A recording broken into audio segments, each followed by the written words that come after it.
Alright, so we're at LeWeb08 here in Paris, and there's a minister talking behind, but that's she's asking you. We want to see some actual code. Sure. So let's see the what you're doing. What is that? Right. So this is basically my development environment. This is Visual Studio. Check this. So this is your name. Your company is Inbox2. Yeah, right? it's I'm from Inbox2. I'm the CTO. What we do is we build an email application. Yeah. And we kind of started a few months ago thinking about the whole idea of email. It hasn't seen any innovation the last 10 years. I think Gmail came around, adding search, don't search, but next to that, not a lot of innovation. Yeah. So a few months ago, we just started developing with a prototype. Most of the code can be seen here. So we basically have two versions. We have a web-based version and a client version, which is a WPF desktop application.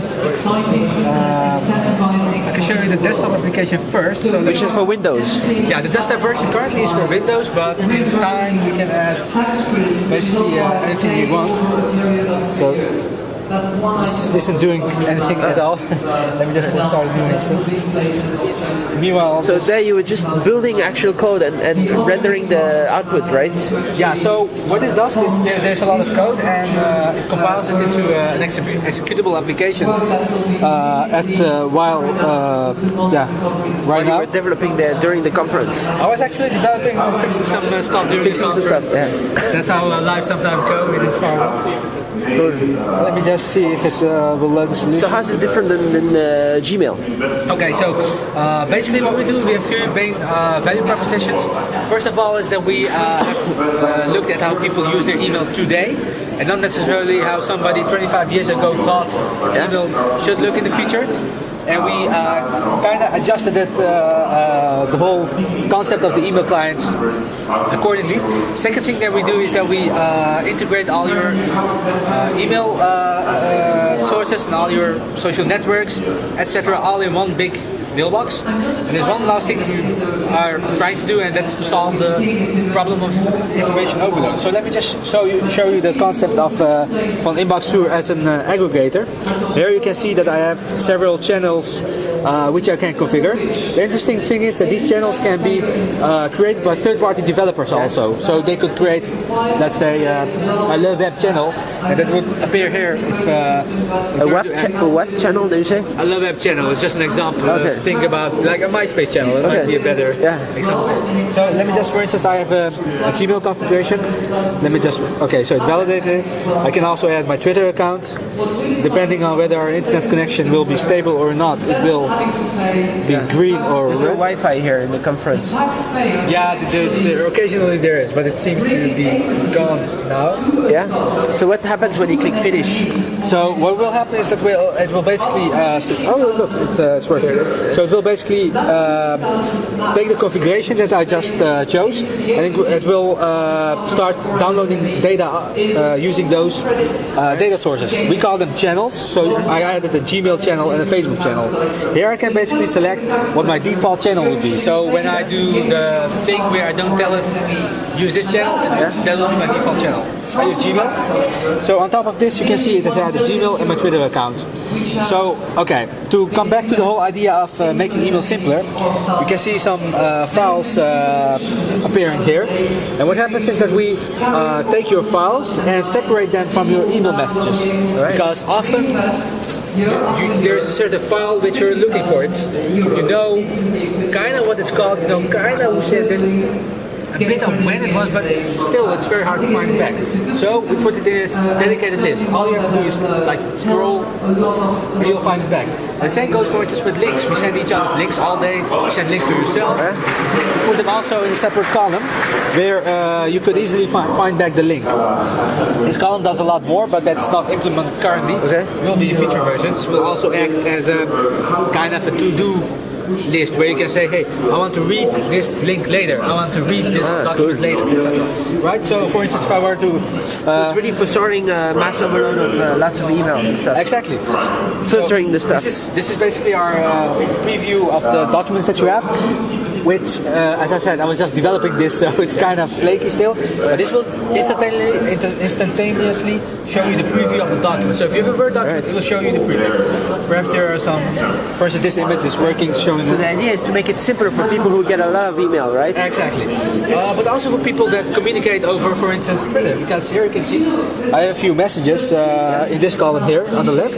Yeah. And if I scroll down, there is, for instance, let's see. Oh, it crashed. Okay.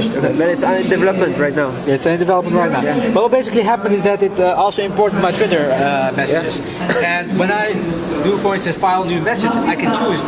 Do I want to send this through Twitter? Do I want to send this through email, etc.? Now the interesting part is we can do the same for your social network. For instance, do I send this through Facebook? We can do that. We also receive your messages from Facebook. Oh, cool. And the last thing is we also combine your address book. So we take the context from your Facebook column, Facebook channel. We take the context from your Gmail channel. If you have the same person, we combine it. Right. I can very quickly also show you the web-based version. So that was the desktop application. You have an offline version of the online version? Yeah, we have. Because there's no Wi-Fi. You can show some. Yeah, I can show you. So what Visual Studio basically does, it provides an integrated development environment, including the, you could say the emulation layer. Yeah. So if I just press F5 to run, it will start up a web server.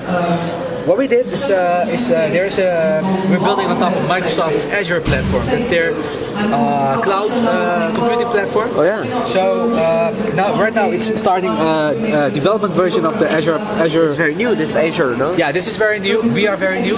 So that's You're not launched yet?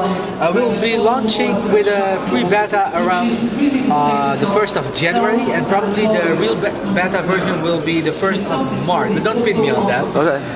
What we do have is alpha version, which is currently in a closed alpha Testing. right? Cool.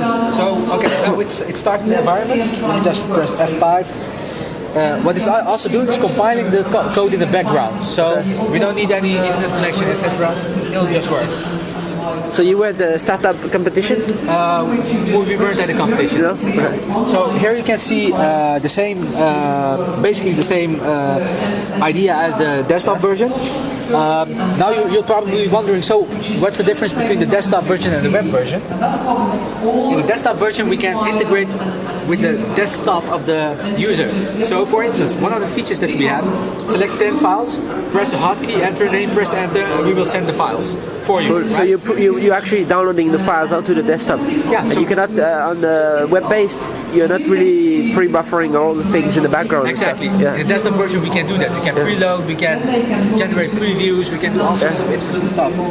That's the biggest difference. But here, the same idea applies. I could, for instance, add my Gmail channel. I'll just log in here. So just one funny thing to mention is because our internet is so flaky, what I'm actually doing is not really logging into Gmail. Okay. What I did is I'm running a virtual machine here with Ubuntu, and it's running my It's running your Google. my private Google, so to say. I did some DNS redirection on this laptop, so if I go to Gmail, you go to this virtual machine. Now I can at least demo this product. Cool. Right, so that's kind of funny. Are you the only one from this company here at the conference? So yeah, I'm basically the only one.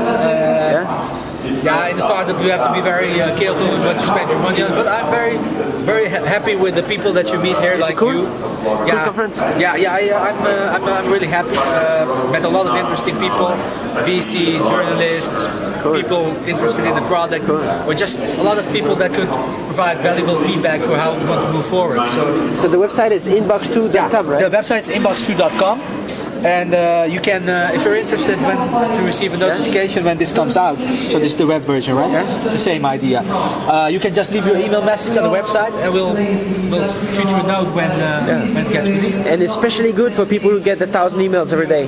Especially good for those people. It's especially good for people that communicate with that have a lot of email addresses even. So if you have like a lot of us have more than one email address, and if you also have some social networks next to that, and if you're tired of logging into every website separately, use Inbox2. That's what's for. Cool. Thanks. You're welcome.